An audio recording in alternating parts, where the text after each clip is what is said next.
Hey guys, welcome to my back channel রত্নার lifestyle চ্যানেলে তোমাদেরকে সবাইকে জানি স্বাগত। দেখো আমি আজকে রান্না করছি পাস্তা আমি গ্যাসে সেদ্ধ বসিয়ে দিয়ে এগুলো আমি কেটে নিয়েছি। এখানে আছে গাজর, না সরি সরি ওখানে ছিল হলো বিন, বাঁধাকপি, পেঁয়াজ কুচি, ক্যাপসিকাম কুচি সব দিয়ে এখানে আমি ভাজা করছি। ভাজা করতে করতে ভাজা হয়ে গেল। এখন আমি পাস্তাগুলো দিয়ে দিয়েছি, সেদ্ধ করা পাস্তাগুলো আমি এখন নাড়ছি। তার সঙ্গে কি মশলা দেই তোমরা দেখতে থাকো। তোমরা কেমন করে রান্না করো কমেন্টে আমাদেরকে বলো।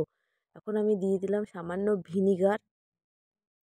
ভিনিগারটা দিলে একটু টক টক হয়, ভালো লাগে খেতে।